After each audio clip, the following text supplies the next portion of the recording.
Welcome to the Midwest side, those blues, mixing narratively driven podcast. You'll have a fun ride. I'll be in the fall. We get so frost, dice, rolling below in this funk, never stolen, no to the Dogs of Warcry. Dogs of Warcry is a new podcast from the Mortal Realms, focusing on Warcry, a fast-paced, cinematic skirmish game by Games Workshop. Join us for discussions on gameplay, rules, lore, painting, terrain building, campaigns, and events. In Episode 3 of the second season, we are going to discuss Warcry multiplayer games and our experiences playing the scenarios and missions. Welcome to the Warband.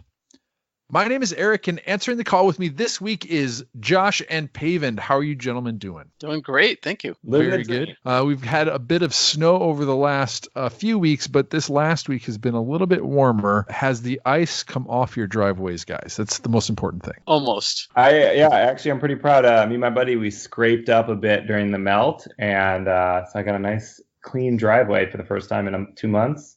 Very cool. Right. Very luxurious as I pull in. Yeah, I swore to myself that I was going to keep up with this last snow, that I was going to get out there like once every 2 hours and do all the things. But I one of the snowfalls just came right at the wrong time where I needed to leave. And my least favorite thing is driving over even a light layer of snow. Not my favorite, because then it compacts down and then I'm frustrated. So it just ruins my winter. So I hope those of you who are in warmer places are having better experiences in your week. But just thought we'd share a little bit about us and humanize us a little bit, so you don't think we're just these, chaos-stricken monsters that we portray here on the podcast. All right, guys, it is time to warm ourselves around the Forge of Mithraxis. And I've only been talking a little bit, so why don't I go ahead and talk just a little bit more about my talking timer hasn't gone off yet. So yeah. For my hobby, I've finally gotten. I've been working on my Ogre Ironclad that I've built from Sector Mechanicus terrain kits, and I've finally gotten my flight stand. I don't like to use like the invisible or clear plastic flight stands. I always like to make it feel like they're a part of the scene or whatever. And so in this case, the big giant ironclad is smashing into, an ether stack, some sort of industrial, detritus, and is smashing into it and bending it over, which is where I've cleverly hid a little bolt that I can bolt the ironclad onto. That way I can remove it and put it on a board and play it for Warcry. Because let's face it, there's not enough cool stuff like that for Warcry. So, in the end, I'm just building cool Warcry terrain, right? And then I pulled out an Ogre lead belcher that I had started assembling. I don't know why I did that. I do. Maybe it'll come to me at some point. But that's what I've been working on. Josh, how have you been doing? Yeah, I've been working on the terrain project, and we'll talk a little bit more about that later.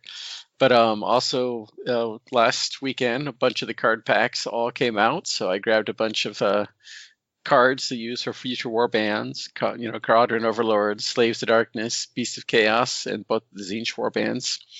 Probably try out the KO first, just because I have all the models, although I need to do some assembly and painting and quite a bit of work there. But some of the other warbands I'm interested in, I would have to buy a kit or two. So I'll have to think about that and how best to do that. But definitely excited about trying out some new stuff. Definitely. Pavin, how's your workbench? It's good. I got a couple questions for you guys first. First, Eric, is your Ogre Ironclad going to become join or spew forth an Ogre warband? So that's a complex question. You would think that pretty straightforward. Yes. Sorry, it's a straightforward question. It's a complex answer. The Ogre warband that I have ready to go would be my Ogre Nids, my Bug Claw Raiders, which are ogres that have dominated Tyranids and are armored out with carapaces and stuff. So I have them ready to go on the table, but the ogre that runs the Ironclad is more of a man-eater style, more militant. So I also have an idea for a warband that's in that style as well. So perhaps, but we'll see. Maybe two different themed warbands that are ogres for Warcry is overkill for some, but I might manage it. And Josh, are you bringing your KO to this Thursday night? I might to try them out. Yeah. So. Okay. All right. Enough stalling. Getting back to my hobby progress.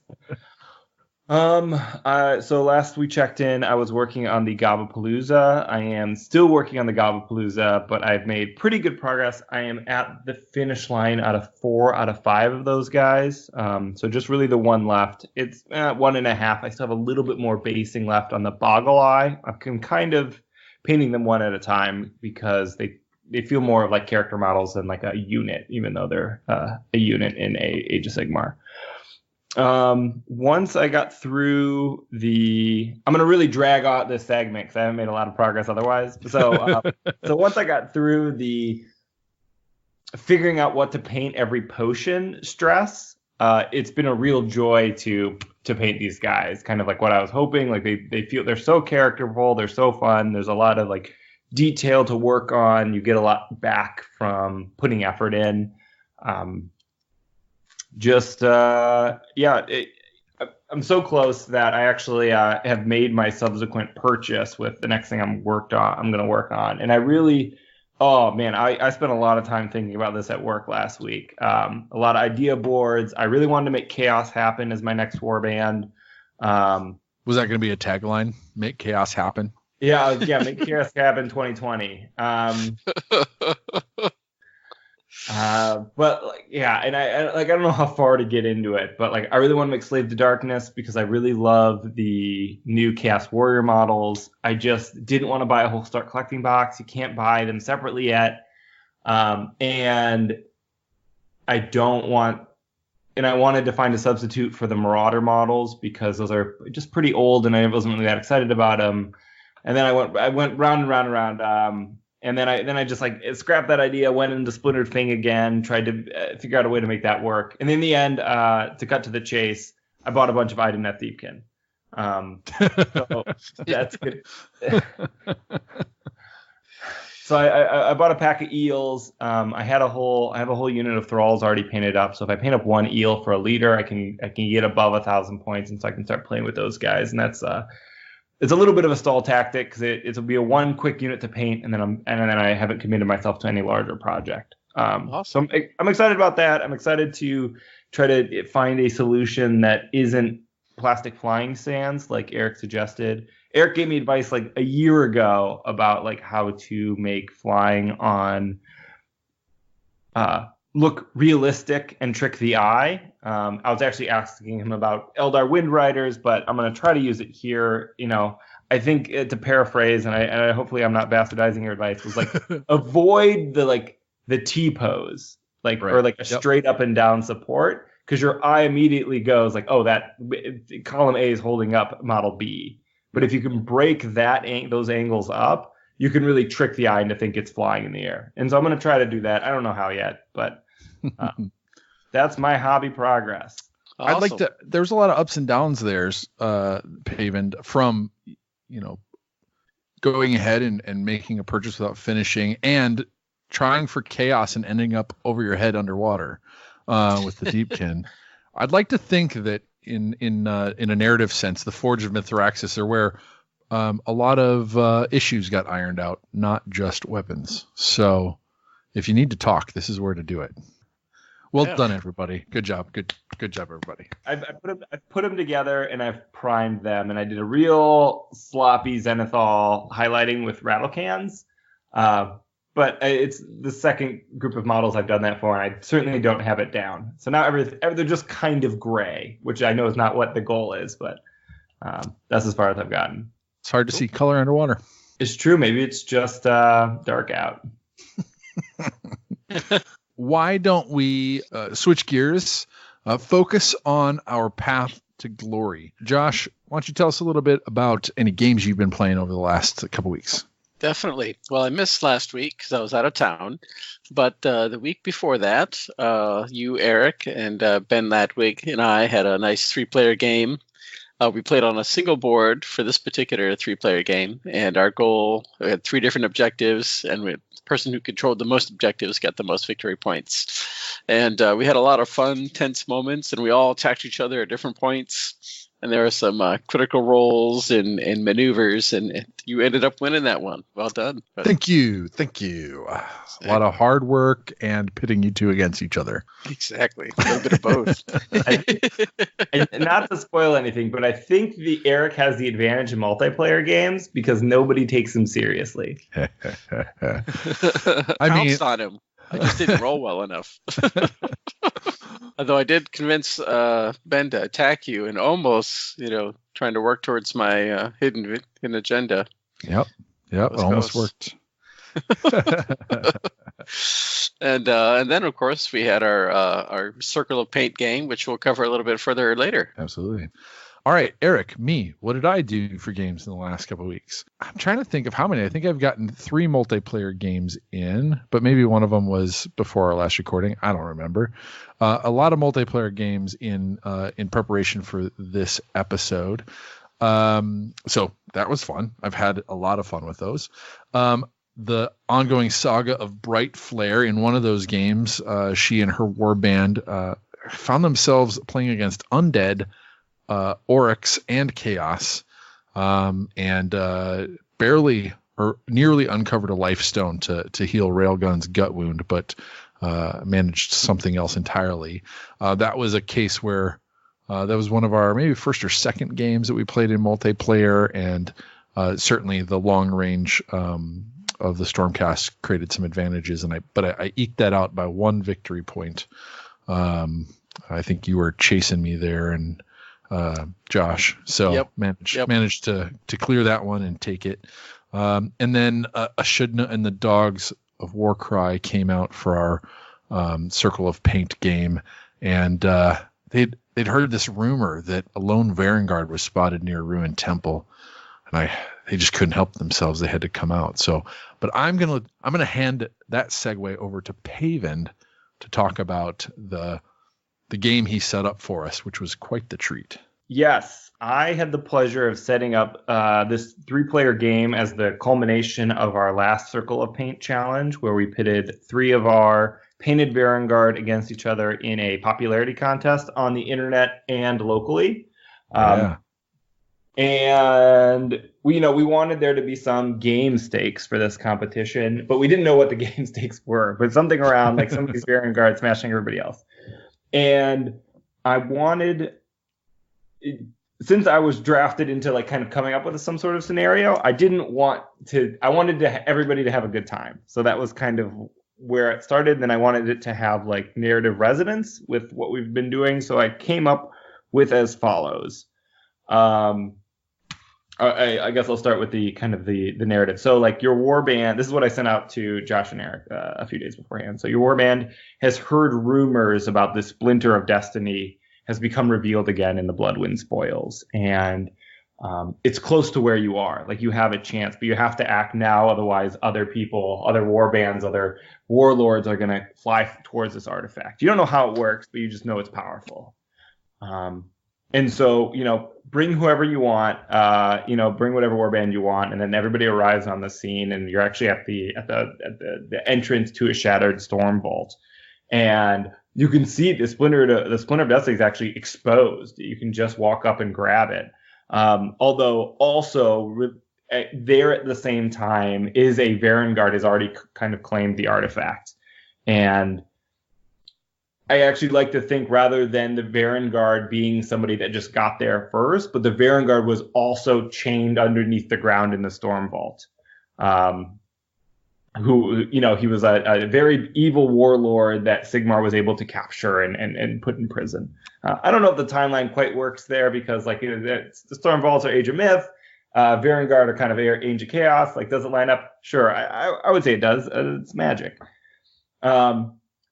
So here are the rules. So we were playing a Triumph and Treasury game, and so it's a 3-player multiplayer game, and there's a couple special rules in play.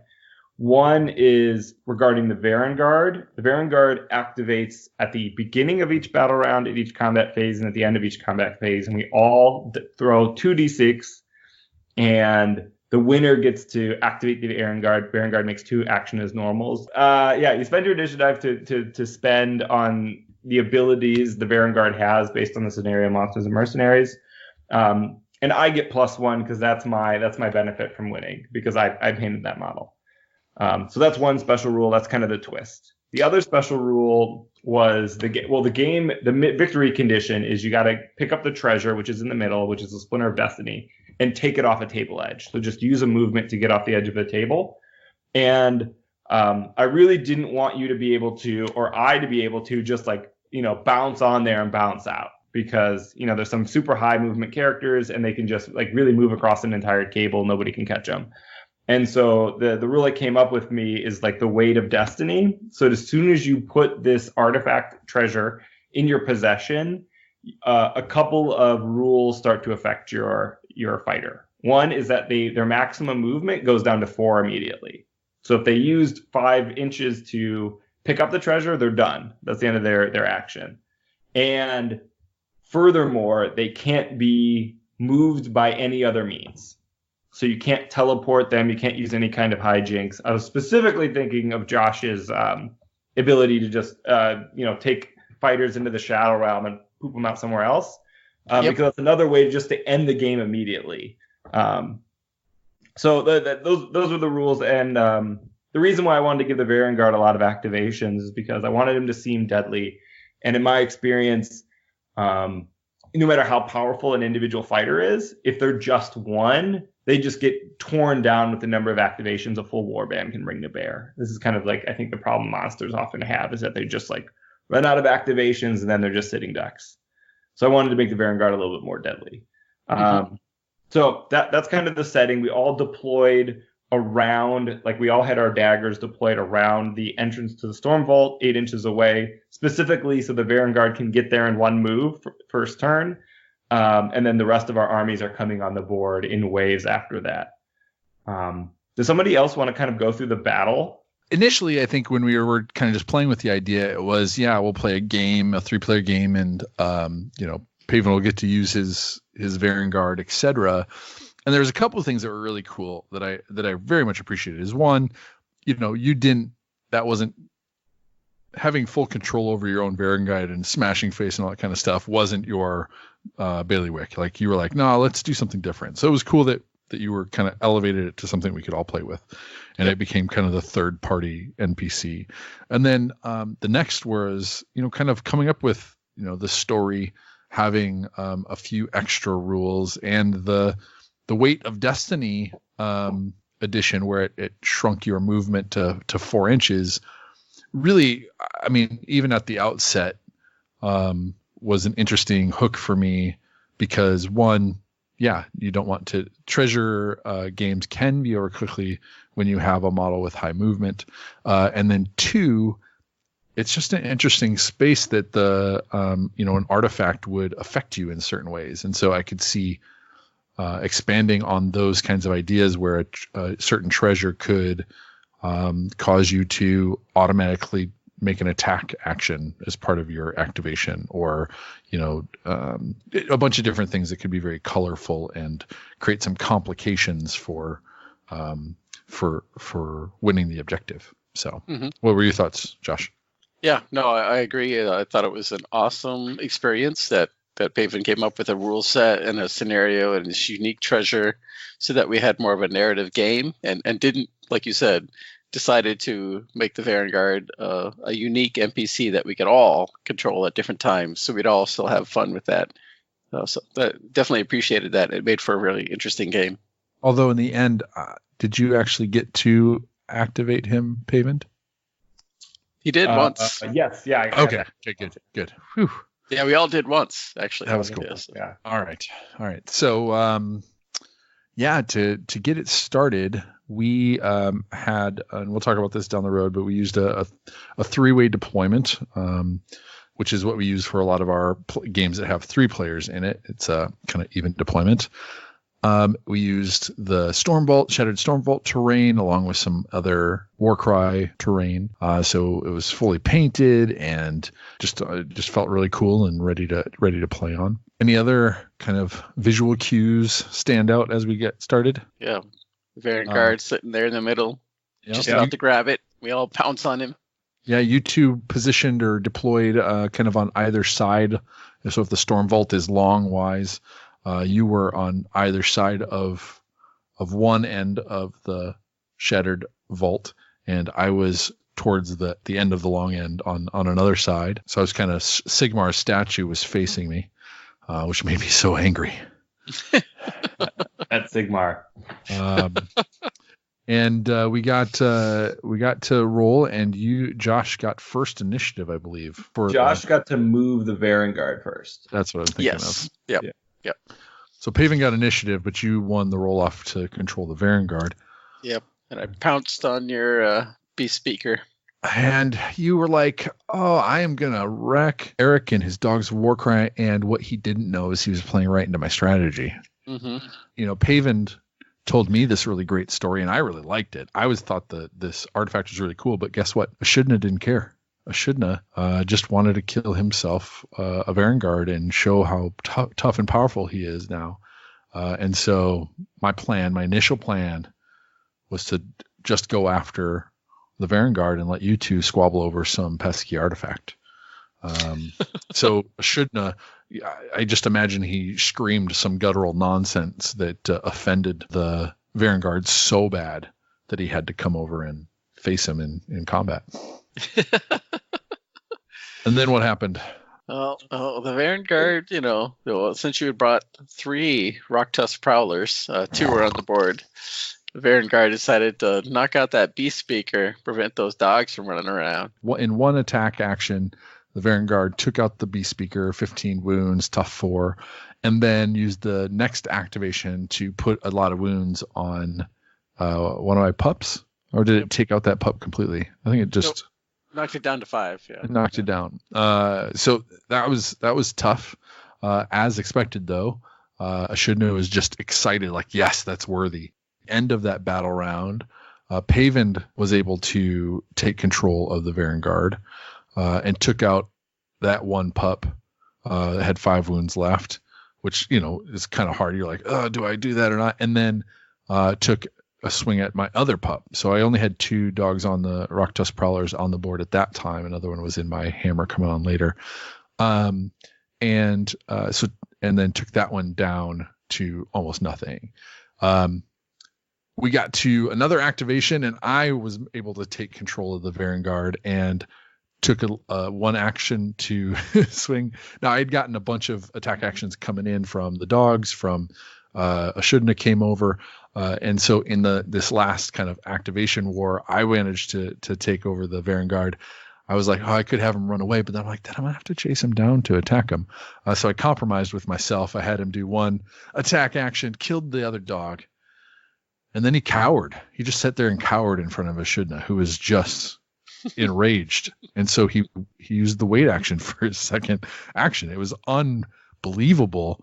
And then Eshidna and the slaughter priest that he'd brought with him laid into him. I think it was Eshidna that ended up a couple of crits or something like that and took him down to his final wounds, and he passed this great world. And really now Eshidna is an honorary Varangard. So sweet. I had brought the most number of models. I think I had 13 models in my warband. So I knew I was going to have some to spare. But I really wanted to see what it would take for me to take down a Varangard. And it was 2 pups and a beast speaker, to be exact. It probably would have been more. He may have been able to take out Eshidna in one fell swoop, had one of you guys had that third activation with him. But I wanted Eshidna to do the killing blow. So my narrative was settled, and I just sat back, and I think I snuck one planes runner up onto the dais to, like, I don't know, stop somebody from moving a little bit or something like that. But yep. Why don't you guys take over from here? Awesome. Yeah, so me and Josh, being the power gamers we are, we're always playing for the objective. Yeah, and I was like watching the Varangard charge off, and then Eric used the Varangard to attack his own guys. I mean, like, man, that's not how I thought people would play it. especially after he like didn't use the his turn with the Varangard to go chase after our warbands. Mhm. But yeah, I mean, Josh, I don't know if you want how much color commentary you want to give, but we were just scrapping over the objective, I was trying to pass it from goblin to goblin as they were dying slowly. I painted up my Brugit. He got into this game, but he didn't really do much besides shuffle over, get the artifact, and then was murdered. Fell downstairs. Yeah, he fell down a flight of stairs, threw the artifact onto, I think Skitrag got it. Josh was constantly moving, high damage output dudes onto my lowly gremlins and shanking them in the back. Yeah, making him feel bad. Although you punked my leader in the first round. Yeah, don't Yeah, mention that. That's my go-to. If I get a quad, I'm going for your leader. I think we talked about this last episode. That Thrall Master is a huge bullseye on him. Well, you knew I had the quad. I had saved it the whole round, and I was really surprised when you moved into range. And I was like, well, gotta go for it. Yeah. I thought I had positioned well enough, but I had made a mistake. Yeah. But yeah, often, so I got to capitalize on them. But it's a real Shark Tank around our gaming tables. Yeah, I guess Josh, what were you thinking? What was your strategy here? Oh no, so I think you were able to get a goblin on it right away. So my main thoughts were to try and get up there and engage your goblin, slow it down, and try to move around so I could capture it and start running the other way. But like you said, we just kind of your goblin would catch it. He got caught by the plains runner, killed it. He dropped the treasure. One of your other goblins picked it up. It ran away. I caught it, killed it, moved around, and it kept getting passed along until your leader got it. And he was tied up by a rock tusk prowler. Eric's reinforcements started coming in, and it's getting surrounded. And we managed to tie him up just in time, or else you would have been able to move off the board. And I got him down. It dropped. Another goblin picked it up. Yeah, and I thought as soon as Skitrag had it, I was fine. He's my toughest guy. He's got a bunch of good artifacts. He needed one more activation to get off the table. And you guys put up a good united defense. A rock tusk prowler comes flying off from the far board edge, and you were able to murk him.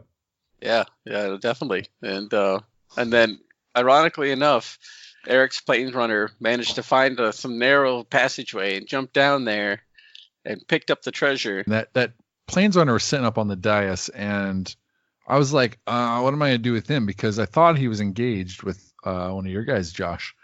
So I was just like, I can't do anything. I'll just attack this guy. And you're like, one of your teleports, you moved him back, and he wasn't actually in combat. And so I was like, okay, so what do I do with this guy? And I'd happened to, again, I still had quite a few numbers on the board. I think I had 6 plains runners on the board, and the dog and some other stuff. So I still had quite a few activations, and I may have had more activations than both of you still. And so I was like, all right, what am I going to do with him? And I was like, oh, even though that objective is down on the ground, if I jump, I can get there in one move, and then I can keep going. And then so I did that. I jumped down, grabbed the objective, and I moved 4 more inches. And at this point, everything, that was the last activation, right? Or maybe there's a couple more activations after that. So he was tied up by one of Paven's goblins, and then we rolled initiative, and you ended up winning initiative, and we couldn't even stop you. So you just disengaged and you left. Yep. So we rolled for initiative, and I was praying for the most singles. That's not something you usually do, but I was hoping for it. Well, you rolled 4 singles, didn't you? 4 singles. Yeah. Boo. So Eric came out with it. Yeah. I did my first thing, and then I was like, what else can I do on this table? Oh, I can take the objective. So, I was not a threat over by you guys the whole game, and I just got you into a pattern of not thinking of me as a threat. So really playing the 6-dimensional chess. So, but it was a really fun game. And again, like a lot of good Warcry games, you never know how they're going to end off. Those last few activations are crucial. So yeah, blast. Paven, was it everything you'd hoped it had been outside of the Vanguard thing? No, it was a good game. I'm glad you guys had a good time. I think the special rules I came up with worked about as they intended.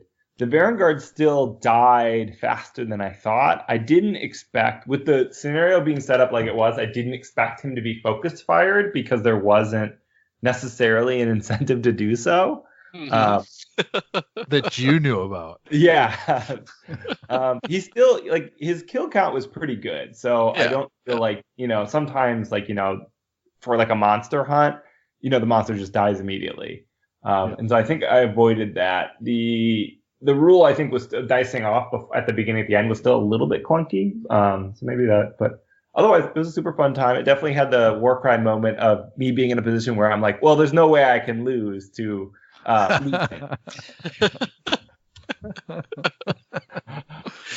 So it's good to keep you on your toes. See, and I have the exact opposite. It's always there's no way I can win this, and then I win. No, not true. Often I don't know if I can win this, and I don't win this.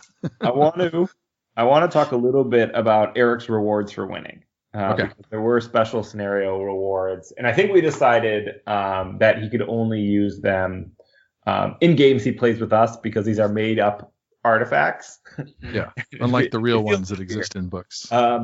So Eric, controls the Splinter of Destiny, and it's actually a piece of the Plunging Spires from the narrative event we did a few months ago that Eric and Josh ran, and I just participated. But it's a very cool event, and I wanted to kind of call back to that and tie it into a larger kind of narrative construct which we are creating. And so it's a piece of that mechanism. And so kind of the background of that, the Plunging Spires themselves, they have to do with the kind of how the mortal realms work. And we don't really understand like how they work at some kind of metaphysical layer, but they are part of like a balancing or a creation destruction or a kind of moving magic from one type or the other. But they are important on a fundamental level. And so this piece connects the user to a fundamental part of the universe. And so the way a fighter would experience is that they hold the piece, the splinter of creation, and they immediately see the universe, and then an atom bomb going off, and then a baby flower blossoming and dying, and they feel connected to the whole thing, and they suddenly understand it all for a moment, and then it's gone. And I don't know how your individual fighters interpret this, if this is if they interpret this as a connection to the Great Devourer or something else. But that's for you to decide. Yeah. But when a fighter with this artifact is on the table once per game, this is how it works in game turns, you can choose to reroll all your destiny dice. So as part of being part of kind of the understandings of the universe, you have some kind of control over destiny itself. So that's what you get there. Now, Eric, I also had promised you something for killing the Vanguard as well. Yeah. I thought those would be done by separate people, but you get to double up on all the achievements. Would you prefer a artifact or command trait? Ooh, I think command trait, just to spice it up. Okay. So when Ashudna kills the Vanguard, he splits open with his big old jawbone axe. In the killing blow, he splits open the rib cage of the Vanguard and reaches his hand in and pulls out its black heart. And then he, as his name implies, he immediately eats it. Yeah. Yeah, he goes to town on that black heart, taking the power into himself. And when he does that, he feels the eye of Archeon just for a moment turn towards him. Yep. And he feels the power, and he's on the path, and he knows he's even just for the briefest moments gotten the attention of the Ever-Chosen. Nice. So what that means is as a command trait, once per game again, and I guess this is how I roll, this is how I balance things, you can you can activate this artifact. You don't have to use an action or anything. But when you do so, your profile is that of a Vanguard. Ooh. So is this a command trait or artifact? Command trait. Okay, cool. And then just for one turn, so 2 actions, or for the whole combat phase, for the rest of the combat phase that turn. And you can also use abilities on the Varangard War Scroll. Oh. So like one time you just get real beefed up, and then because the power courses through you, and then it goes away. Yeah, no, that's cool. And that's still, I'll just play it on games that we're playing in. Or just somebody new in the store. You can just be like, oh, we wrote our own command. And so listeners, just be prepared, because the next game we play, I'm gonna put the full bearing of these newfound abilities against these 2 fine players, and they're gonna complain a lot about Final Convergence. Oh man, yeah, I need to win that at some point. All right. Very cool. Well, thank you, Paven, again for coming up with a really interesting way to close off that circle of paint. It was a lot of fun, and I think I'm excited to play more games like that. It was a paragraph and a couple of extra rules, and it gave it a ton of flavor that will make for a very memorable afternoon with you guys. So, definitely. Quick question: are we gonna put pictures of the game anywhere? Because I know we took a bunch of pictures. Yeah, we'll promise something we're not gonna do. Yeah, you put some stuff up on the Discord, so we've shared some of that within the Mortal Realms crew. We'll put some of those pictures up on Twitter. We'll put some of those pictures up on our Discord in our Warcry general chat, so you can find them in both places.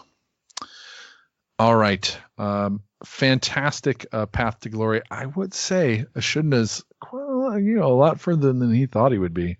I'll also say, the Plains Runner who has the Shard of Destiny saw all of those things flash before his eyes, and it confirmed for him that everything must be laid low, and that there's probably multiple paths to do that, but in the end it will happen. And Ashudna may have, with this kind of that Eye of Archeon, gained a little ego and maybe more interested at this point in gaining more favor with the Archeon industrial complex than tearing it down like he may have been more interested in prior. He's selling out. Might be. Once you pop, you just can't stop. Let's move on to our latest Circle of Paint discussion. And for those just joining us, you just heard the recap of our game that was capping off the last season's Circle of Paint, which was a Varangard painting contest. This season, we are doing a terrain challenge, doing an entire Warcry board worth of terrain at all. So why don't we start with the low-hanging fruit? Paven, how's your, and I'm on there too, how's your terrain challenge going? It is in the mental stress stages. Nice. I've done no progress, and I've just kind of, kicked around some ideas. But I think it just needs more time to marinate. Yeah. That perfect brew. That perfect brew. I'm thinking that I don't want to convert any more Azurite ruins, because I just don't want to, but I might want to just end up with like a really cool board with lots of different elements rather than like such a strong theme. And I guess it's my long way of saying I think about picking up that Soul Drain Forest, which has all the wildwoods in it, because I love the combination of the man-made structures and the natural features. We had a number of boards. Well, Eric has a number of like boards he makes that have that, and I think it's one of my faves. So that might be a direction I pursue, that it maybe takes less creative energy. I can just paint some trees and call it a challenge. Awesome. You could lean into the forests of Endor or something like that, and some walkways between the trees. And Ewoks. Yeah. I'll start shaving the sprues right now. There we go. Yes. All right. So I'm actually in a similar boat. I think I'm on one hand, I could use the excuse that I'm building this giant ironclad, and it's got me enamored, and I've got to keep going, and I've got, in addition to that, there's 2 gun haulers with it. So I mean, I'm building a lot of stuff, but I'm really, if I'm being honest with myself, I'm hiding from it. I'm hiding from this shantytown build. A little bit of it, I think, is that MDF is not as easy of a material to work with as the plastic, right?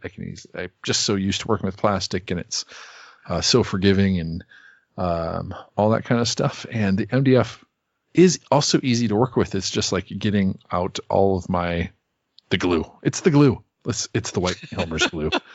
Getting it all over my hands and all that kind of stuff. So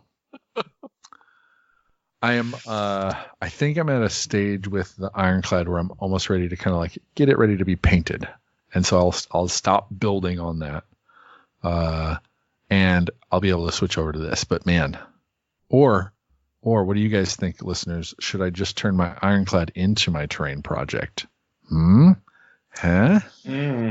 Change directions. I guess how would it can't serve as a whole board, so it would be like the main terrain feature for like a mission, So I'd have to build up a little bit more of like a dockyard or something like that, or kind of a few pieces like that to kind of create some elevation, create some other stuff, and it wouldn't be as full, but I'd have to figure that out. I have a lot of stuff. So I could go that direction and say, hey, this is the board I'm working on. But I mean, part of the reason I egged you guys on or encourage you guys to pick this is so I could get that terrain build done, needing that deadline. So I would feel a little bad not completing it. Yeah, it seems like you're just kicking the can down the road on that one. How about this? If we go a couple more podcasts without progress, maybe we just got to get together and all 3 of us have a board building day to get some inertia. There you go. Or how about this? How about this, Paven? You and I team up and build one board to defeat Josh. One awesome board. But no, I think that's a good idea. I mean, more chances to hang out and talk and build and that sort of thing would be fun. But to the responsible one of us, the one who's done what he says he's going to do, Josh, how's your circle of paint going? It's going well, thank you. Since our last podcast, I got another quarter of the board, the pillars decorated and built, and actually tonight I finished decorating the pillar sections for the 3rd quarter, and I've started gluing them together. So I had some suggestions for names, and I think I'm going to go with Halls of Pandemonium, which has got kind of a Diablo vibe there, but also kind of insinuates that it could be a little labyrinth or a unique area of the 8 points. So definitely looking forward to getting the columns decorated and put together. And then I'm going to put some patterns on the tops of them and start working on painting and the other elements for like stairs or vines and walkways and that kind of stuff. But making good progress. Awesome. Well, thank you for carrying the team, letting there be some progress between us so that everybody who shows up for this podcast has something entertaining out of the circle of paint. So it looks like we've got about 10 more weeks, 2.5 months for our getting this done and posting it out. That means there's 5 more episodes of Dogs of Warcry in this season, and then we'll have that kind of for you guys to look at. So if you have any ideas or thoughts or feedback, certainly get in contact with us, tweet at us at Dogs of Warcry, or hit us up, dogsofwarcry@gmail.com. All right. What is going on in the Visions of Madness? First of all, Adepticon Gibbering Dome Narrative Warcry event on Thursday, March 26th from 10 a.m. to 6 p.m. If you're at Adepticon, come say hello. I know some of you are on a wait list, and some of you are on the list to play. We put out the initial teaser player pack this last week. So those of you who are on the list for Adepticon should have received that. I don't know if the waiting list would receive that yet. And then we also asked if you are signed up to attend and you did get a spot, that you would email us at dogsofwarcry@gmail.com and let us know what you think of the pack. If you have any questions, we've gotten a few questions in regard to the list makeup, which I have to put a clarification on. And I'll do so through the pack and put that out. But that way you can keep up with updates and news that are coming out as we're kind of getting closer to the event. Anything to add to that, Josh? Nope. I think that's perfect. Cool. All right. New releases. Paven, what we got? What do we get? We got a whole bunch of stuff last weekend. First, we got tons of cards. Nine card packs. Is that right? Yep. Yeah, we got 9 card packs. Finally, we did it. Bunch of new packs in the game. First wave. Yeah, first wave. First maybe wave of 2 of the wave packs. I think there's 6 more coming. Let's do our hot takes real quick on the cards. Thoughts? What seems fun? What seems good? 300-point Ogre Gutlord, or over 300. I think it's 315. That's a lot of points. Yeah. So I think it's our first one that's a regular fighter card, 315 to breach that. Mm-hmm. It is one tough card. It's tough 5. It's 40 wounds.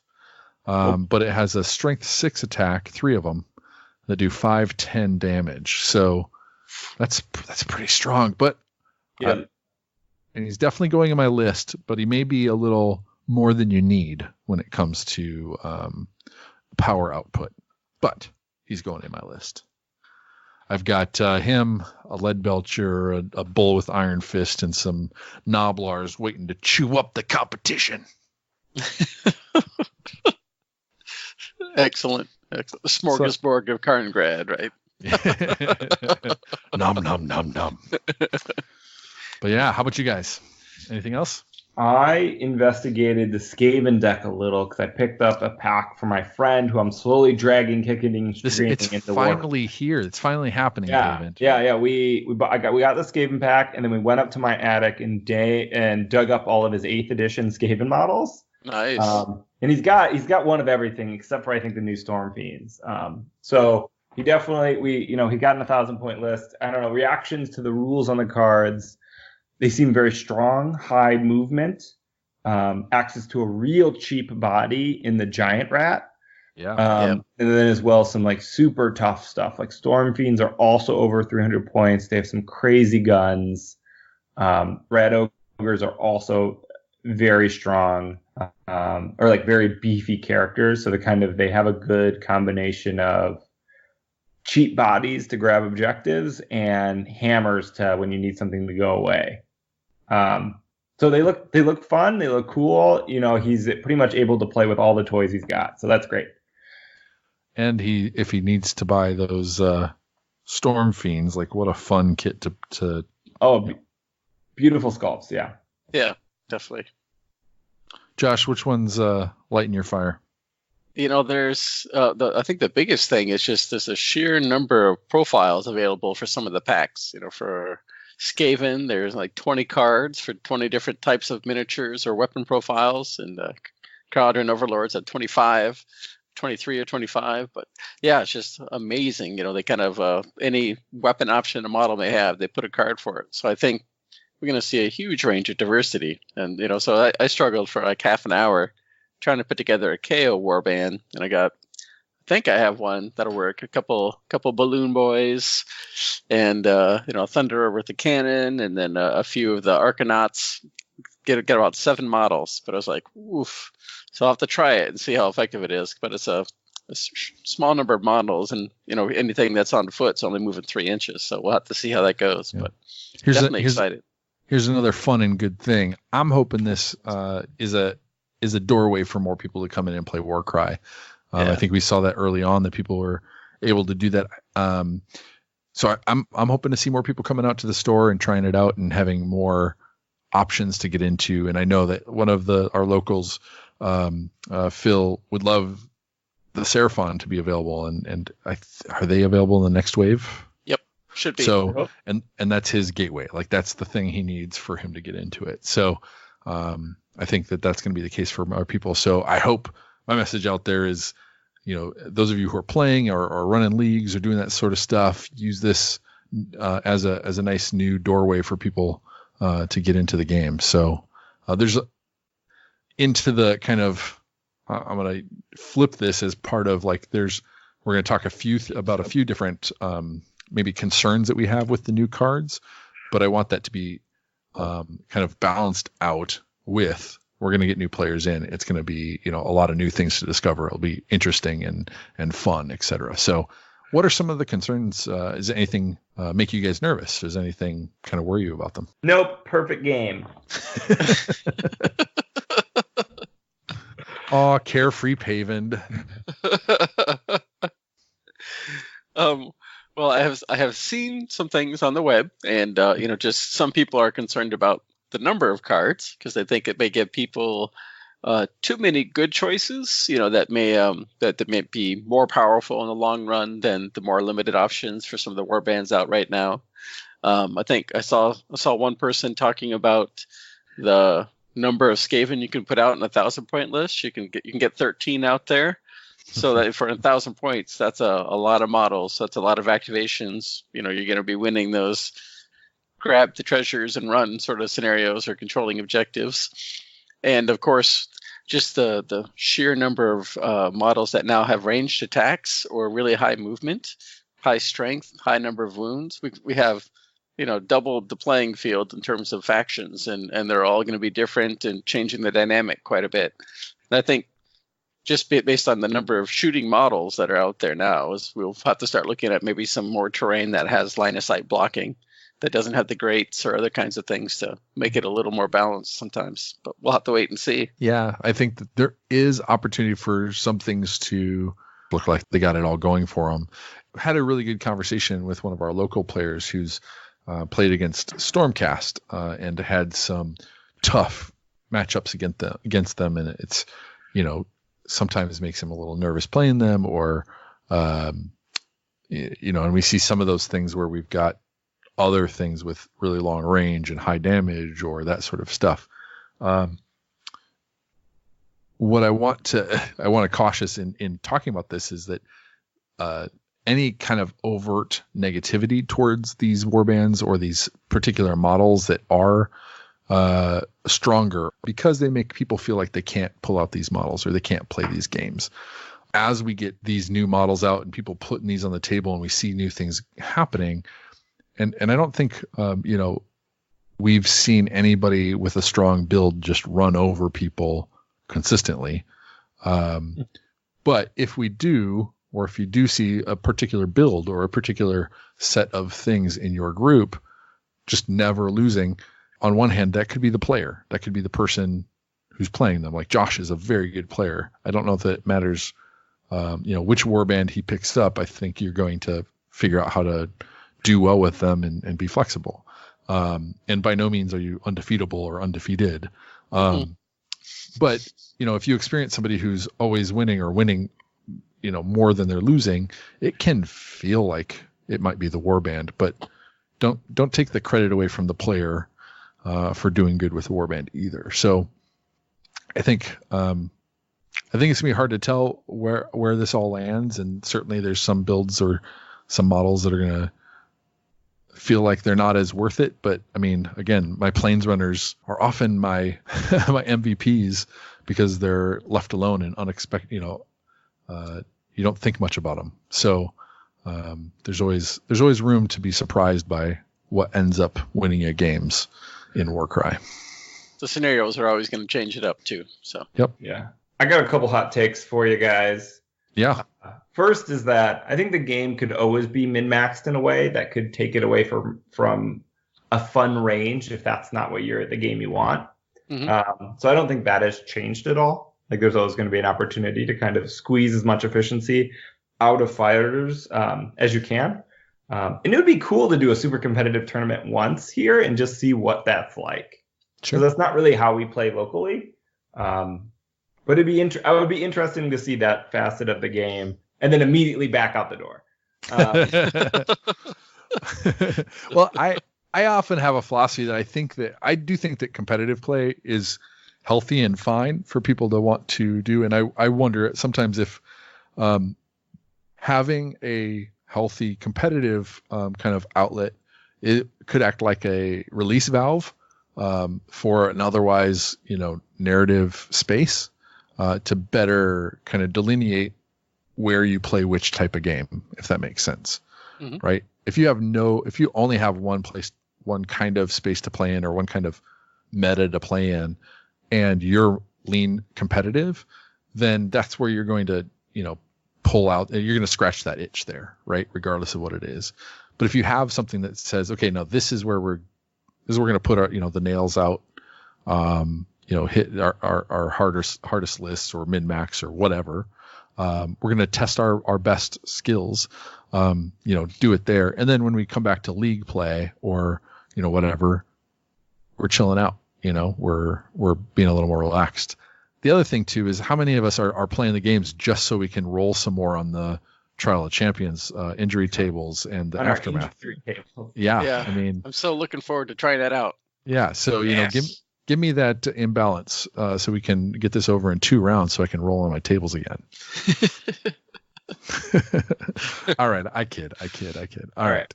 My other hot take, yes, is I feel like I am bearish on toughness and bullish on movement. And what I mean there is I think that toughness tends to be you pay too much for it, given the value it brings you, and movement usually don't pay enough for. So I think movement's more important than toughness. But that's just kind of my non-competitive, competitive pricing guide. Yep.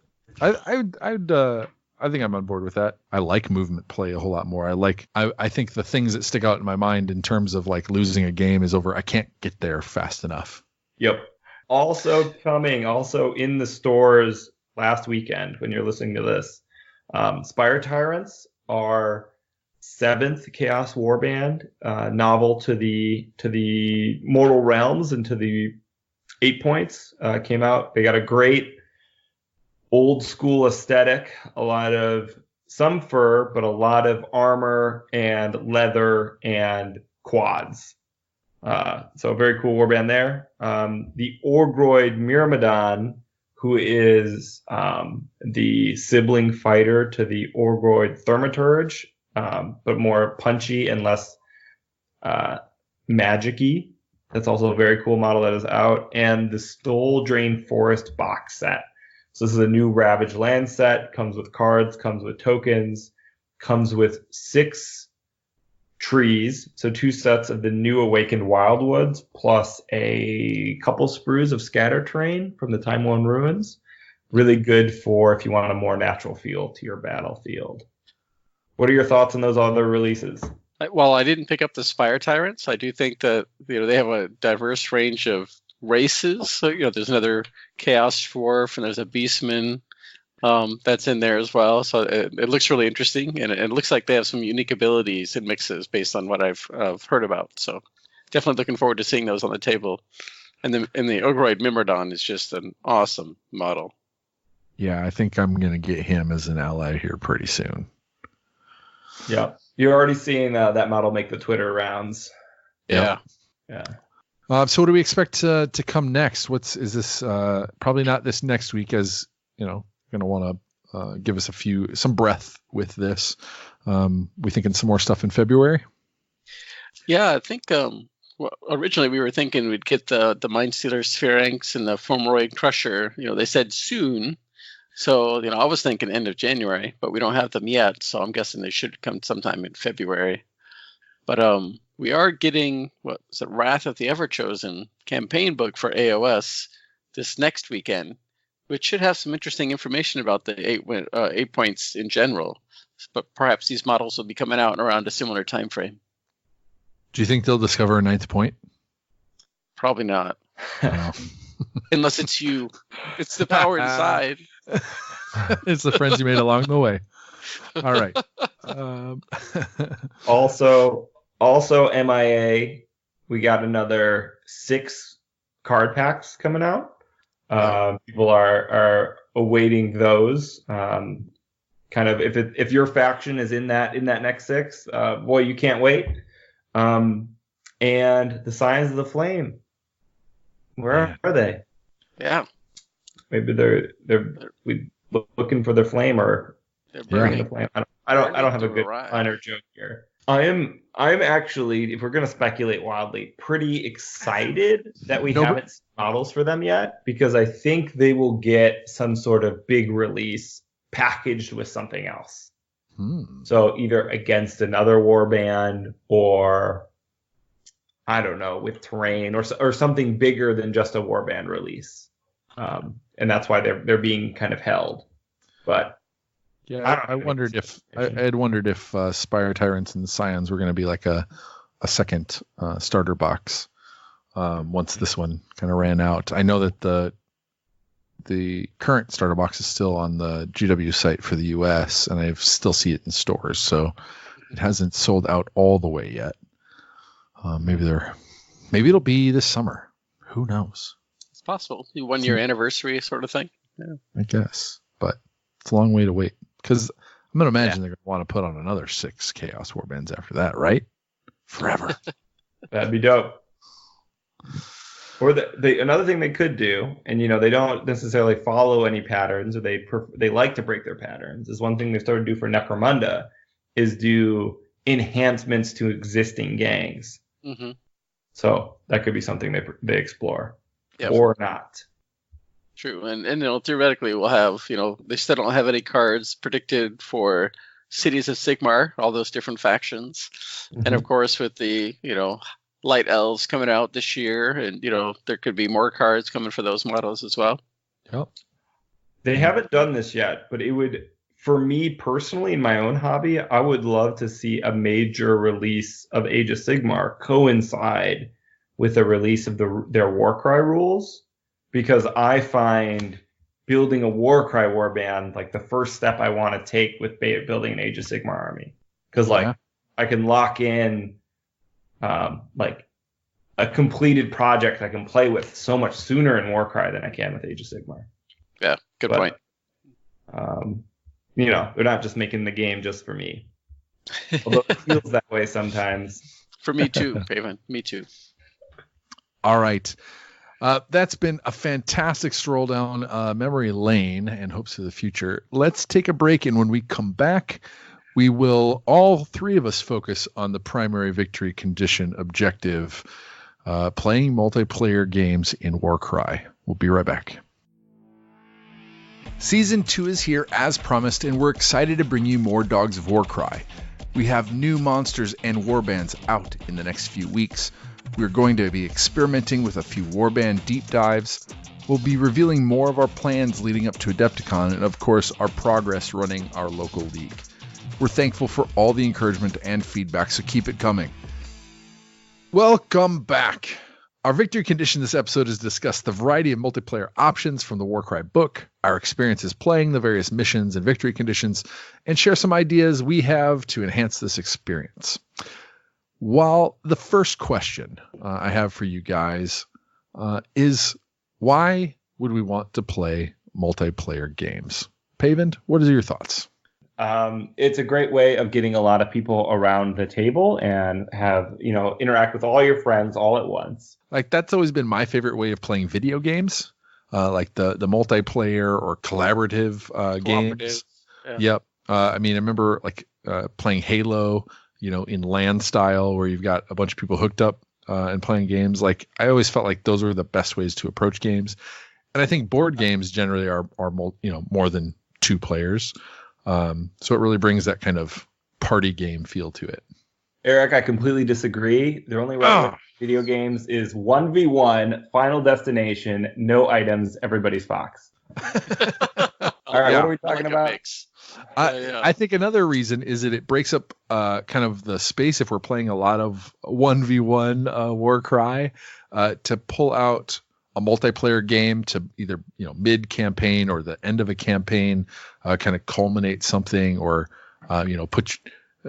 pit some people against each other that maybe don't usually get to play each other, or changes the dynamic quite a bit. I think that's really fun. Mm-hmm. Josh, you got any? Yeah, no, I think it changes the dynamic quite a bit, which is awesome. And I think just some of our experiences too is when you have just 3 people on a league night or in a situation, a multiplayer game makes a good way to play. All 3 of you could play at the same time without leaving anybody out. So. Yeah, absolutely. Yeah, picking up somebody who's kind of just hanging out, waiting for a 4th to show up.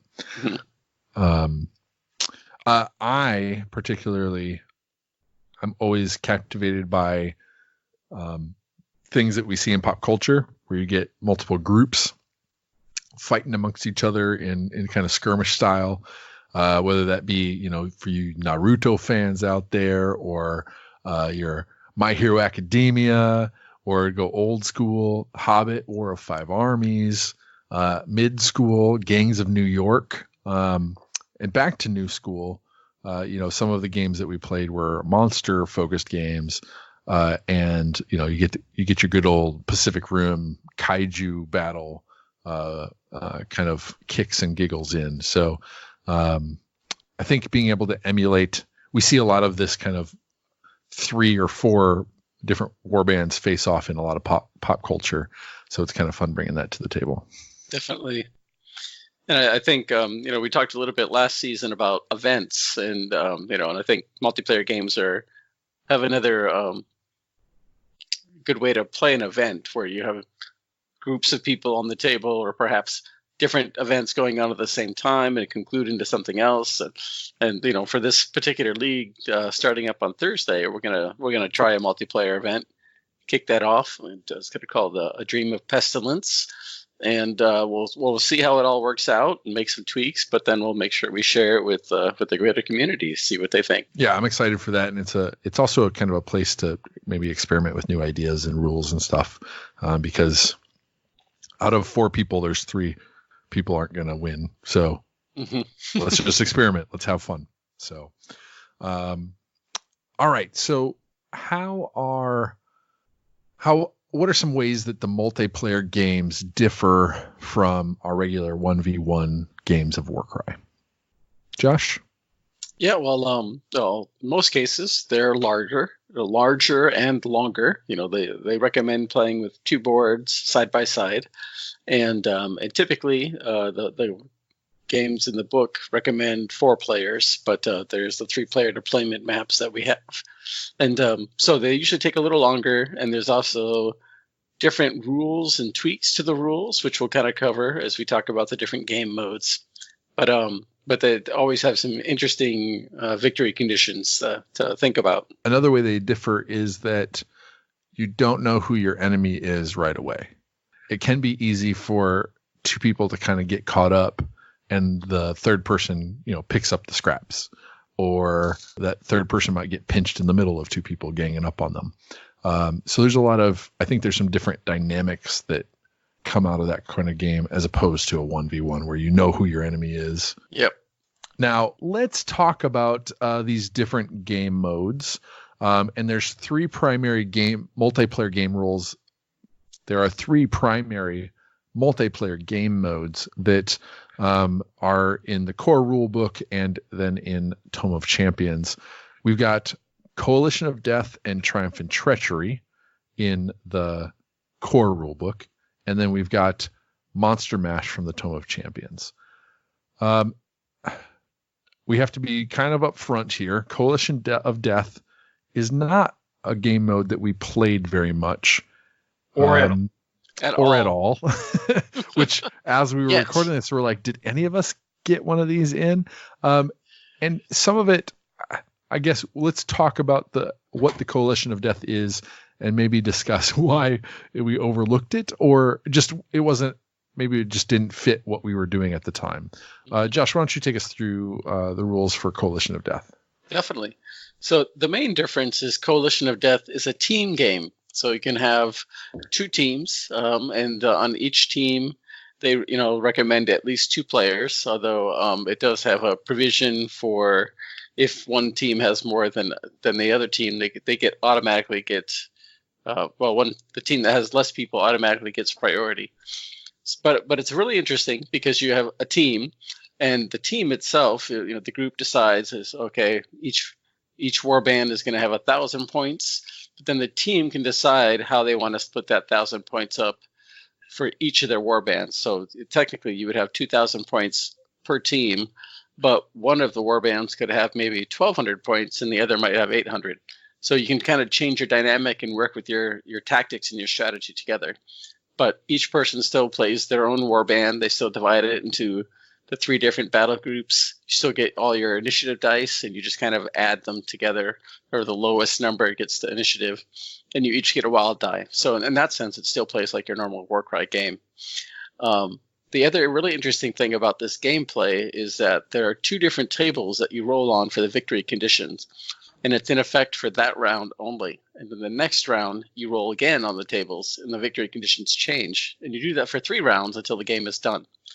And they use a normal twist card as normal, but the territory is set up by the people who lost priority. So they're able to kind of set up the balance a little bit for the game itself, and then you play and see which team wins. That sounds really interesting. What were some reasons maybe we didn't consider this? We almost always defaulted to Triumph and Treachery.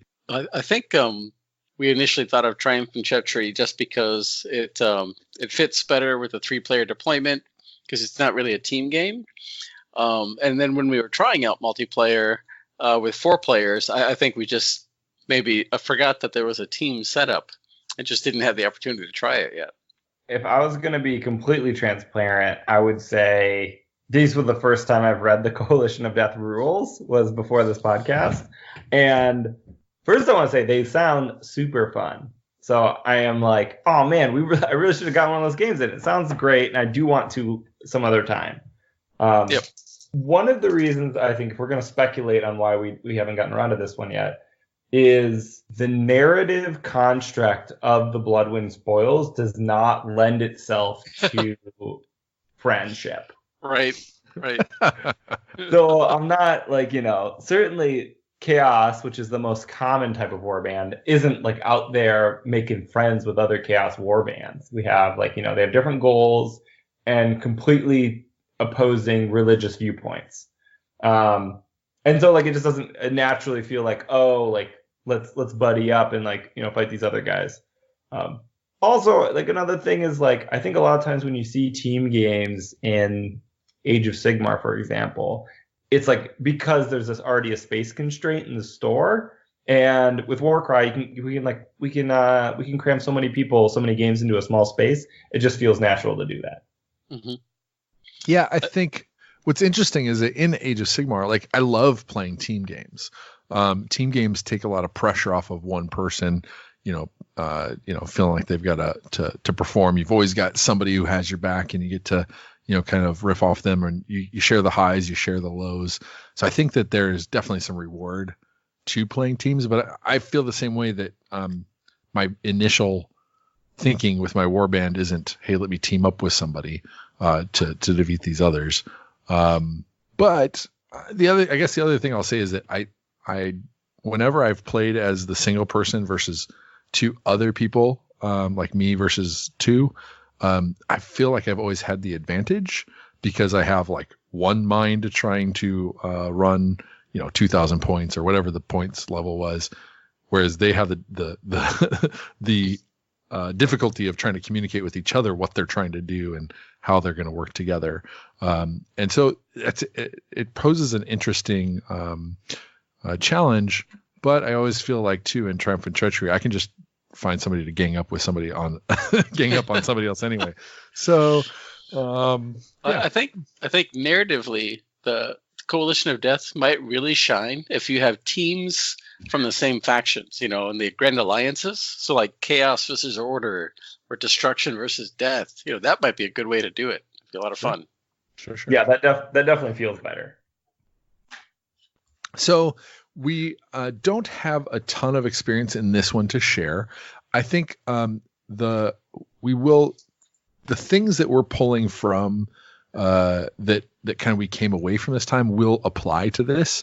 And so we'll talk about how it will apply to this later on. Now, let's jump into the mode of multiplayer that we did experience more of, and that's the Triumph and Treachery. Josh, why don't you take us through those rules and we can discuss?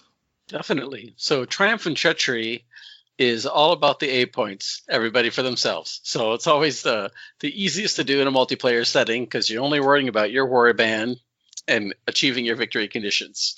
And in this particular case, in all the multiplayer games, whoever wins initiative is automatically going first. You don't get to pass it off like you do in a 1 versus 1. And in this particular Triumph and Treachery, you're just going in, rolling for priority, and then the highest to the lowest, you kind of go in that order. And that's true for the opposite way, where you assign battle groups going up and forward. So most of the Warcry rules just apply normally. You use a normal terrain card for setting up and a normal twist card for setting up. And the other unique aspect is in the victory conditions for Triumph and Treachery, where you roll on a chart, just one chart with D6, kind of establishes the overriding victory condition that you're trying to achieve. But there's also another chart of hidden agendas. There's 6 of them, but you get to choose that particular hidden agenda that you're trying to achieve in addition to the main victory condition. It just usually adds 1 or 2 extra points that might give you the edge in winning that particular scenario. And but other than that, it's really interesting because you have 3 to 4 different people playing on the table, trying to achieve their hidden agenda as well as the main victory condition.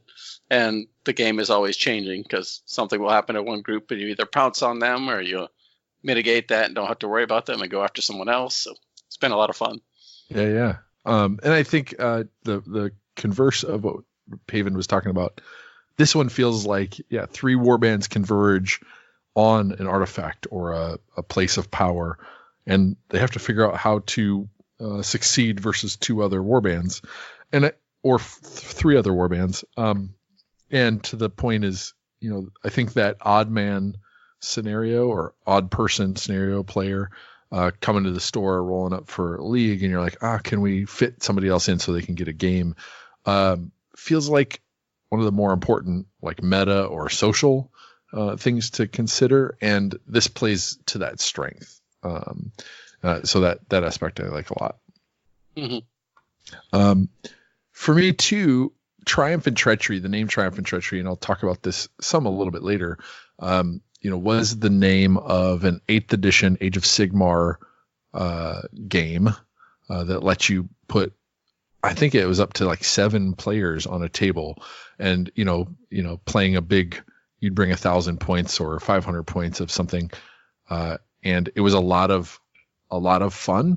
So fond memory. So whenever I see the Triumph and Treachery, there's something that just emotionally I'm like, yes, I want to play that. So there's a little bit of that going for it, and I'll talk a little bit as far as kind of things to consider in the future, but not really right now.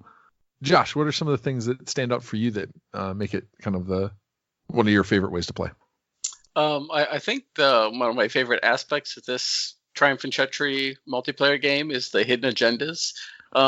Some of the hidden agendas aren't that great, so I think it'd be a lot of fun to come up with our own unique hidden agendas, maybe for different areas of the 8 points, or if we've got a narrative campaign or something developed, maybe we'll have unique hidden agendas that reflect each warband's flavor. Something like that would be a lot of fun to do. Yeah. I think, the hidden agendas are definitely kind of this, this is my thing to do. We've run into it a couple of times where multiple players pick the same hidden agenda. Yep. Partially because, like you said, maybe some of them aren't as easy or maybe too not as interesting. And so there's some that maybe we gravitate to. I think it would be fun to have those be cards that you draw, and so that nobody gets the same one, but you don't know what other people have. You know what you have, but you don't know who has the other ones, which I think could be interesting to add. I guess, to add to the variety of it. Right. Just a nice, more than just 6 options. Maybe we have 18 and everybody draws a card. Yeah, that'd be a lot of fun. Yeah, especially if with that many, with 6, like you have a sense of, okay, somebody's going to be trying to get higher ground. Someone's going to try and get, was another one getting off the board? No, just keep a model has an artifact and they have to survive the game. Yeah. Another is protecting 6 inches of the middle and not letting your opponents in there, or that sort of thing. So there's a few of those that are really characterful and they're fun. But if you did, so with 6, you kind of would know what's available and what's possible. If you blew it out to 18, then it'd just be like, I have no idea what to guard against or protect against. Right. Yeah, so I think that's really cool. I like that I kind of like that it takes the priority out of it, that it kind of forces you into, if you won that initiative, you got to take it. There's less time to be tactical, or less time to like assess the situation and push somebody else to go. You got to kind of take it. I think that then the other thing is, just like I was saying before, is how do you approach it? Do you stay out of the way while the other two get tangled up and then come in at the end? Do you gang up with team up with somebody on somebody else? The thing I liked, especially as we talked about kind of the new cards coming in, but if somebody's been playing really well and you want to put them in a 3-player game, they're probably still going to do really well. But it's just that kind of chance to kind of feel like you're even in the playing field a little bit, maybe, or given somebody who's not maybe getting as many glory points out of a game, to kind of have somebody to play with or play against, or lighten the load a little bit. So it can be a nice way of kind of giving somebody some support. Mm-hmm. I think Triumph and Treachery games are best when the players and the game is set up so it's kind of a beautiful mess. Like, there's just spells flying around and swords and people are dying left and right, and there's no real way to get like a handle on kind of the game state. I think that's where it's the most fun. It's very laid back, and it's kind of just a scrum. I think it's probably the least fun. And we had a game like this, and I think we'll talk about this is where everybody turtles up in their corner. And so like the more you can kind of like get yourself in the mindset to just scrum it out, and the more you can kind of turn the scenario in that direction, I think it's better. So I think that's when it's most fun, is when everybody is taking it easy and just bashing, having a battle royale in the Bloodwind Spoils. Absolutely. So our third mode, and something that we've got a chance to play a couple of games with, is the Monster Mash from the Tome of Champions. Josh, what can you tell us real briefly, kind of what are the kind of couple of rules that they added on to regular play for these guys? So the Monster Mash, essentially each person brings a monster, and to kind of level the playing field, they gave kind of a way to balance the value of a monster. So, for example, if you had a Chimera with 360 points, I think it is, and somebody else took something that cost 295 points, for every, I think it's 20 point difference. Yeah. The monster gets an extra point of stamina, and what stamina is used for, since monsters, they get 3 activations, but they only get 1 action per activation. That stayed true in the Monster Mash. So for each time a monster activated and did an action, they could roll on a die on a 4+. They could spend a stamina point to immediately take another action. And you started with 3 stamina, all monsters did. So, but those monsters that were less expensive were able to get more stamina and thus potentially be able to activate more often immediately after their first action. So it was a really fun way, very brutal, because the monsters get in there and they start tearing each other up, and then other people start pouncing on the remains. So it can be, but it was a lot of fun to take those monsters and see what they can do to each other. Definitely. And it kind of evoked to me, like you said, kind of this a monster thrashing, or getting a little bloodlust and trying to take down the monster, their opponent, in kind of one round. With the monsters, they do have reductive profiles, and so when you do certain amounts of wounds to them, they can become less effective. So, for instance, the Terrorgeist loses some damage on their profile, moving from a 4/8 down to a 1/2 once they've taken a ton of wounds, and their move goes down from 12 to 4, and that can be pretty devastating, especially if you're trying to like get away from the Terrorgeist or move out of bounds. If they've got less range to go, that means you can maybe come in and do more work on them. So to take that extra roll, try and get a few more blows in or do more damage on them in one go. If you've got them in your grasps, and that mechanic of rolling to see if you can even attack them, right? Yep. You do the roll off. That's right. I forgot to mention that. Yeah, the wrestling aspect. When they're in combat, you have to roll to see whether or not they are struggling and don't get to attack at all. But if you roll a different number, then you get to attack. But the dice number that you roll determines how many attacks you actually get. So, yep. Yeah. So there's a lot of things that are left to chance. You might get in there and have to wait. Like you used your action to get into combat, but you couldn't attack that round. The other person's going to come and try and attack you, and you're like, oh no, am I just going to get wiped out? But you roll the same number, and so on the dice, and so you tie, and they can't attack you, and then you go in and kind of give them what for. So there's a lot of interesting things like that. I think the downside of this one is that it is very much, because of the number of activations and because it's single model. It is very much the case of is almost the first one to get into combat is at the biggest disadvantage on the table. To put yourself at risk, to put yourself up against another model means that you're going to take some damage first. And so I think there needs to be some tweak that, I don't know, lets you get in and maybe attack first. But well, I mean, if you use stamina, theoretically, you could try to go again. But yeah, or in one case, I used an ability to grab a model, reposition it so that I could attack. Because so there are certain ways to do it. But yeah, I agree. But and so I think you've got there's more to learn about playing the monsters to be able to be aggressive while not putting yourself at a big disadvantage in taking damage, first or next. So yeah, and I think this would be a lot of fun in a campaign where some people have gained some monsters, and then maybe all the warbands are getting together and they're pitting their monsters against each other to win some extra glory or bragging rights. That'd be kind of fun.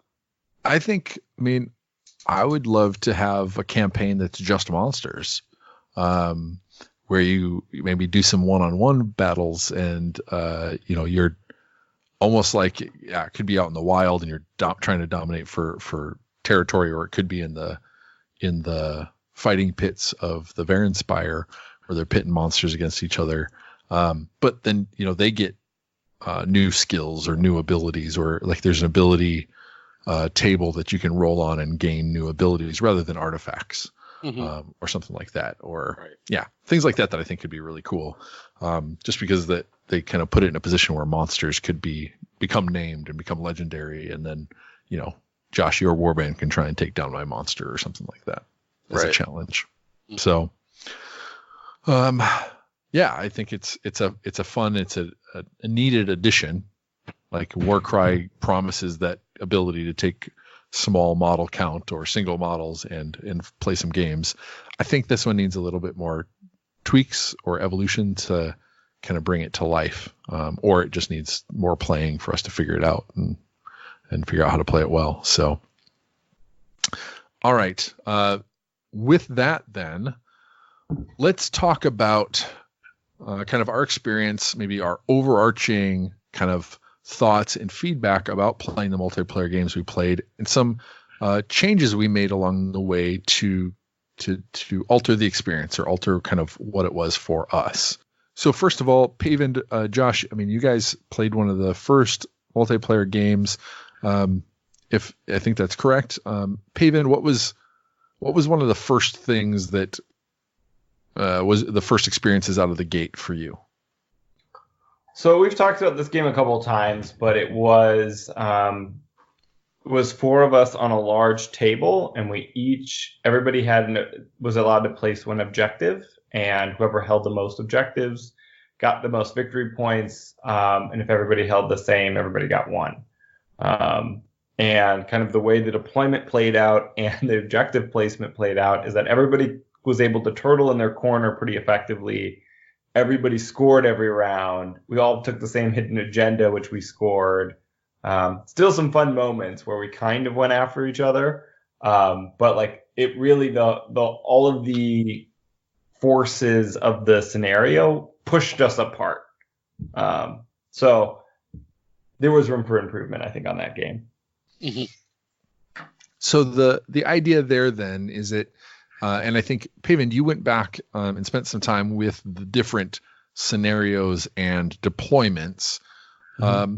What was your conclusion when you went back and kind of just read through those? Was there any broad kind of theme there? Yeah. So I think it wasn't necessarily the fault of the victory condition or the deployment. It was the combination of those specific two, where the deployment was the most far back and the most separated. And if we had chosen any of the ones where we're closer together in the middle, we wouldn't be able to place an objective on the board where we could guarantee we would kind of always have control over it. Or if the victory condition had been one where we were supposed to like go to the middle or to score kill points, then, us being in our corners wouldn't have been a big deal. And so it was really the combination of those two. I think the larger point I would make is, and I don't want to scoop us if this is a point we're going to make later, but is like multiplayers are enough of an investment in time that I would be more careful about kind of the scenario you're rolling up. And if it seems to be that it's heading in the not as fun direction, and this game was still fun, but if it seems to be like less interactive, incentivizing like turtle play, then I would re-roll. I would not recommend that for Warcry regular, because I think like the games are short enough that just play it out for fun. Let's see how it goes. I don't think that's worth it when you have like 4 people and you're going to be spending 45 minutes playing to an hour. Those are just my thoughts. Yeah, no, I agree with that. Yep. All right, so that was an impetus that we found in a couple of games where things that kept us towards the edges or that sort of thing made it difficult. But also the next thing that was really impactful was the size of the board. And in this case, boards. Multiplayer puts you on 2 regular size boards, the 22 by 33 22 by 30, ending up in a 44 by 30 board. And that was a really large size, even with 4 warbands on the table, to make any considerable ground with some of your forces. And that doubly affected warbands with low move units. So that's Legion and Nagash type stuff, or Iron Jaws. And while Iron Jaws and other orcs have some movement abilities, you just couldn't apply as much of your force into the game. So you might get a few things into combat or into a position that was participating in the game and interactive, but other things were kind of left behind. I had shooty units, so they have a little bit more advantage in that case because they can apply their actions from further away and get into the game. So we started deploying the same kind of whatever the map was showing us, but we would deploy on a regular size board. So we stopped doing double wide boards and we started going to just a regular size board, even for our, I think we played 3-person. Did we also play a 4-person on that size board? No, we reduced it by a third and played a 4-person game. Yeah, so we reduced it by a third, played a 4-person game, and that still felt like it was a little bit too much room for some of the fighters. Yep. And so after that, we started going to just a regular size 22 by 30 board for our multiplayer games. That made for very high activity from the get-go kind of games, Yep. bloody, decisions to be made from the start.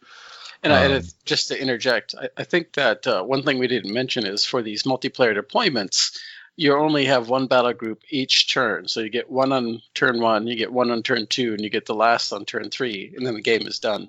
And that was part of the issues. You didn't have enough models to play with, and if the board was too far apart, you didn't have enough time to use those round 3 models. That's where shortening the board size helped a lot.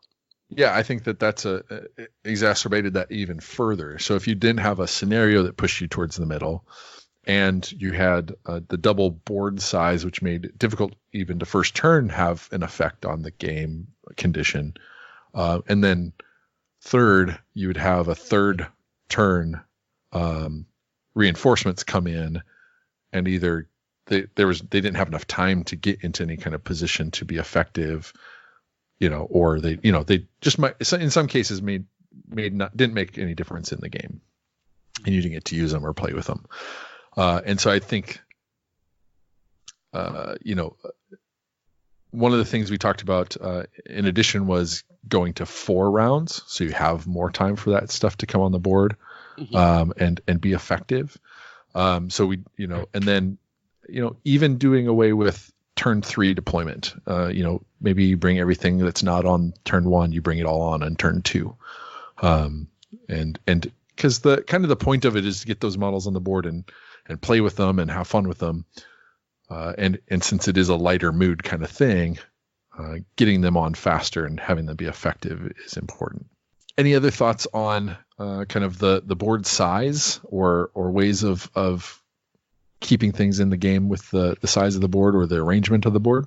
I think we touched on most of the ideas we had. I mean, I guess some other ideas is having maybe the round 2 models deploy further in than the deployment map shows, and round 3 even further in, just like you said, so they all get a chance to do something and interact in the game. Have we seen any scenarios that play with, deployment usually gives us kind of a heads up on where models are coming in? Yep. Has there been any play with randomizing reinforcement positions, like rolling a dice and you have different parts of the board that you could come in so you don't telegraph where you're coming in? No, we haven't tried that. I'm sorry, I just haven't seen anything like that yet.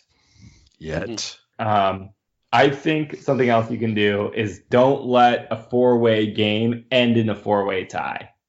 Have some sort of sudden death rules, or just keep playing until somebody limps onto that second objective. Yeah. I think that could have been more satisfying. Yeah, I agree. That would have been a good way to do it. There's that one hidden objective that we talked about that is the keeping the center clear. You could have there's always a center of the board type of objective in play as kind of the Hail Mary. There's the main objective, whatever you roll for, but there's always something in the middle of the board that is something to play for. If nobody else was getting brave enough out there, or something like that they could always Hail Mary it out into the middle. Yeah. So one of the things that came out of that, kind of not from just ourselves, but from others in the community that have helped out with making multiplayer games really fun. Josh, you talked about these 3-player deployment maps a few times. We've talked about them here. We've probably talked about them in a few episodes. Talk a little bit more about where those came from and kind of, what our thoughts are there. Yeah, definitely. So I had first seen them on Twitter from somebody named Pseudonym, or at Pseudorthyme is on Twitter. But that person had also put them up on the TGA community as more of a generic mathematical computation that they were doing at work. And another person in the TGA community called Skyline put those in a really nice format and posted those on Twitter to share. And they're essentially very similar to the Triumph and Treachery deployment maps, but they've been converted to 3 players, and so they're more of a triangular formations, and but very similar setup otherwise, and they work really well. Yeah, I think it was a really cool piece, and I think given how much that came up for us in just having an odd number of players or 3 players to play a game or something like that, I'm really surprised that wasn't kind of the default in the book to go with a 3rd player. But I think sometimes it's easier to balance a 4-player because it's a rectangle. Yep. So I can see where that's just an easier problem to solve.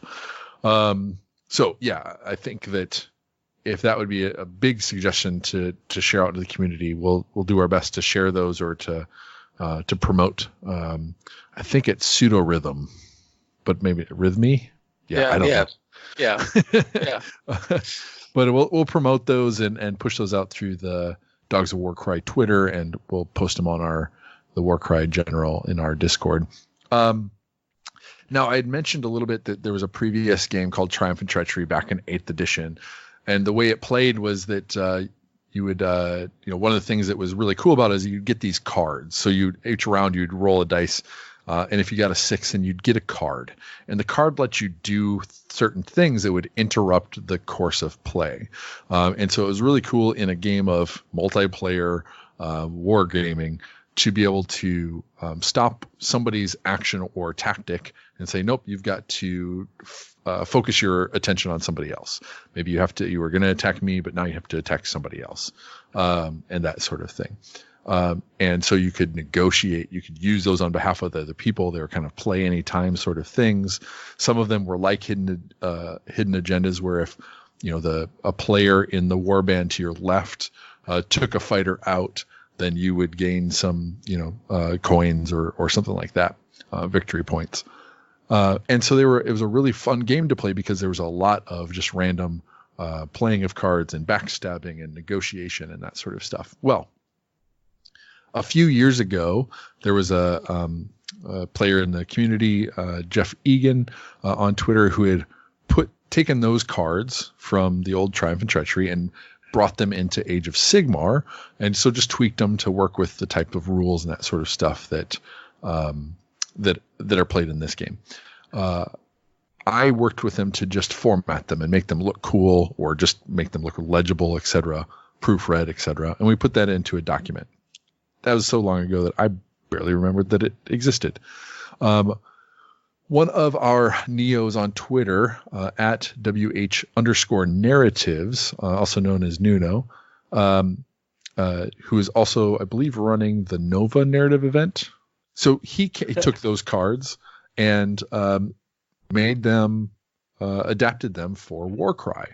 Now I just found out that this was the case just this last week, like maybe Friday or Saturday. So we have not had a chance to play with these either, but you can bet your bottom dollar that we're going to be printing those out and making that a part of this, and seeing how that enhances our games of Triumph and Treachery Warcry, being able to interrupt or backstab or kind of motivate somebody to go and do something on our behalf. I'm already trying to make those deals anyway, to have a mechanic that makes that socially acceptable would be great.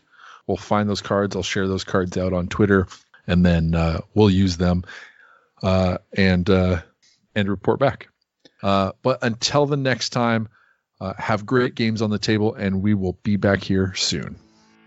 It's time to put a muzzle on this episode. If it was a good dog, support the show with a positive review on iTunes, sharing it with friends, joining us for hobby discussions at themortalrealms.com/Discord, or leave a tip at themortalrealms.com/Patreon. More content is available at themortalrealms.com and on Twitter at Dogs of Warcry. Welcome to the Midwest side, those ruthless narratively driven podcasts you'll have a fun ride. I'll be in the fall. We get your frost dice, rolling below in this funk, never stolen, no to the Dogs of Warcry.